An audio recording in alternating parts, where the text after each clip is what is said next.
আল্লাহকে ডাকো গোপনে গোপনে বিনয়ের সাথে, কাকুতি মিনতির সাথে, কোনো আওয়াজ করে প্রকাশ্য চিৎকার করে নয়। কার হুকুম?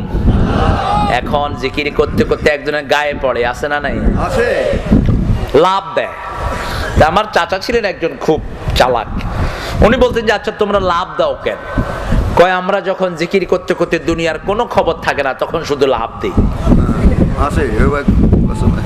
তো চাচা ওই যে জুতা শিলা এগুলোকে কি বলে? ভোমর। আচ্ছা, ভোমর একটা হাতে করে ওদের জিকিরে গেছে। যখনই লাভ দেওয়া শুরু করলো চাচা ধরে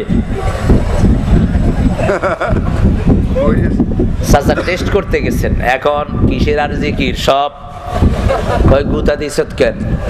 আমি টেস্ট করলাম তোমরা কিরকম, দুনিয়ার কোনো খবর থাকে না, একটু টেস্ট করলাম। তোমরা নাকি দুনিয়ার কোনো খবর থাকে না, এই জন্য লাফালাফি শুরু করো। এখন একটু ভ্রমণ লাগাইলাম, এটা টলছো কেন? সবটাই ভণ্ডামি। সবটা কি? ভণ্ডামি। এই জন্য আমার নবী যা করেন নাই আমরা সেটা করব না। আমার ভাইয়ের মধ্যে ভুল আছে, আপনার ভাইকে আপনি ঘৃণাও করতে পারবেন না। রুহামাউ বাইনাহুম, ভাইকে আদর দিয়ে শুধরিয়ে দেন। একজন হয়তো তাকে বলেছে এটা এইভাবে করলেই তুমি পার পেয়ে যাবা, কিন্তু আপনি যখন কোরআন দিয়ে তাকে বুঝাবেন সেই লোকটাকে বুঝ দিবেন কে? নিজের কথা বলেন না কার কথা? সাহাবীদের কথা বলেন রিদওয়ানুল্লাহি আলাইহিম আজমাইন। নিজের কথা নয়, নিজের মন গড়া কিছু নয়, কোরআন দেখান, হাদিস দেখান, তাহলে ওই লোকটাকে রহমত করবেন কে? তাকে দূর সরায়া দিয়েন না। শুধু নামাজ পড়লেই মানুষের চরিত্রের মধ্যে পরিবর্তন আসে না নাই?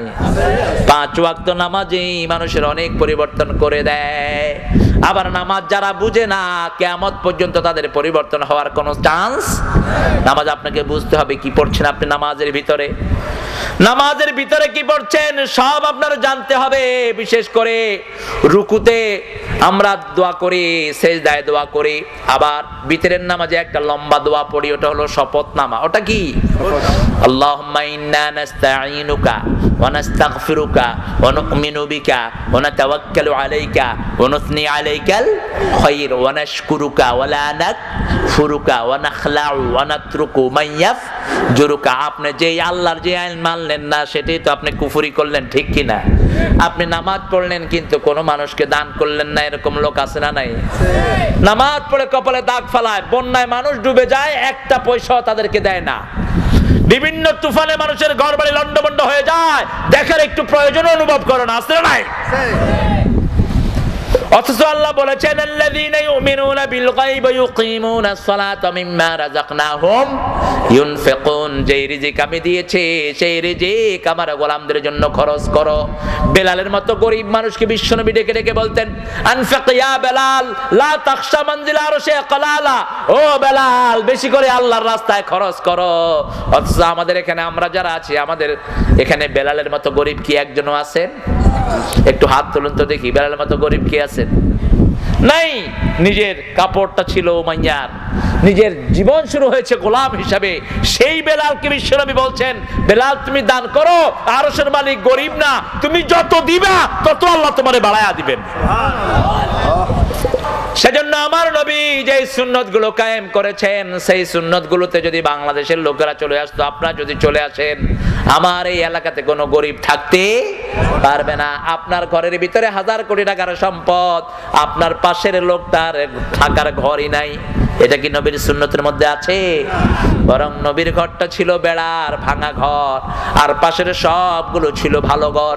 আবার আমার নবী বলতেন নিজে পেট পুরে খাবা, প্রতিবেশী অভুক্ত থাকবে, তুমি মুমিনি হতে পারবে না। আপনার প্রতিবেশী যেই হোক, আপনার প্রতিবেশী একজন হিন্দু আছেন, আপনার প্রতিবেশী একজন মুশরিক আছেন, আপনি তাকে খাওয়ান, আপনার উপর খুশি হবেন কে? চিৎকার করে বলেন। আপনি দেখবেন তারে খাওয়াইলে 1 2 দিন 3 দিন পরে সে পড়বে লা ইলাহা ইল্লাল্লাহু মুহাম্মাদুর। কেমনে ইসলাম প্রচার করেছেন মদিনায়। মদিনায় গেলেন, মেঘনিঘাট অফ মদিনা, মদিনার সনদ তৈরি করলেন। সনদের ভিতরে ইহুদিরা আছে না নাই? খ্রিস্টানরা আছে না নাই? মুনাফিক আছে না নাই? মুশরিক আছে না নাই? সমাজ কল্যাণমূলক রাষ্ট্র করলেন, 5টা অধিকার দিলেন। কয়টা?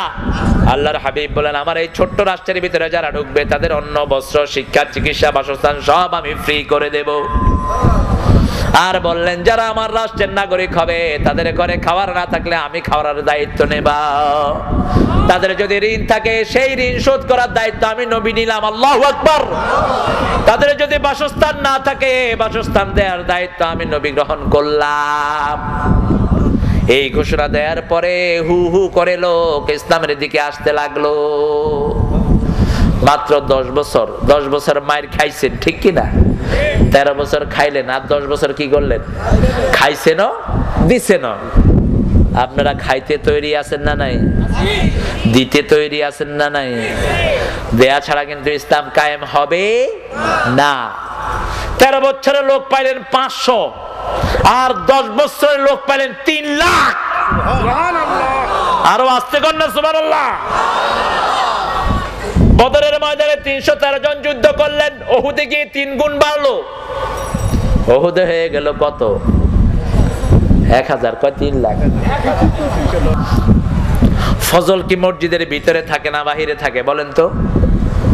ফজল কোথায় থাকে? ইদা কুদিয়াতিস সালাত ফান্তাশিরু ফিল আরদ আবতাগু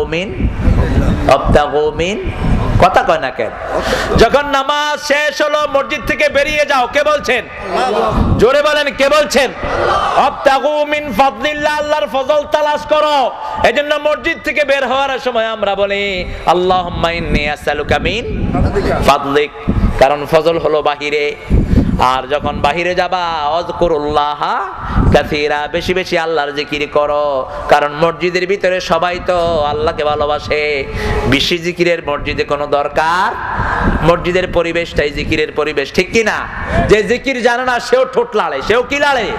আমার ছোট বাচ্চা মসজিদে নামাজ পড়তে গেছে, হাত ধরে এখন এরকম করতেছে। আমি বললাম কি পড়ো? কয় আব্বু ওই যে ঠোঁট মিলাই, ঠোঁট মিলাই, কারণ ওখানে সবার ঠোঁট লড়ে, আমারও ঠোঁট। যে জানে না সে যদি ঠোঁট লড়ায় তার সওয়াব আছে না নাই? সেজন্য নবীর সাথে যারা থাকবেন প্রথম হলো নামাজের ভিতরে ঢুকতে হবে, নামাজের সমাজ কায়েম করতে হবে, তারপরে আমলে সালেহ করতে হবে। কে বলছেন? আমিলুস সালিহাত। শেষে গিয়ে বললেন আমলে সালেহ করবেন আর মাপ চাইতে হবে কার কাছে? সব সময় একটা দোয়া করতে হবে, আস্তাগফিরুল্লাহ রাব্বি মিন কুল্লি যামবিন ওয়া আতুবু ইলাইহি লা হাওলা ওয়ালা কুওয়াতা ইল্লা বিল্লাহিল। আবার নামাজেও মাপ চাওয়ার দোয়া আছে না নাই?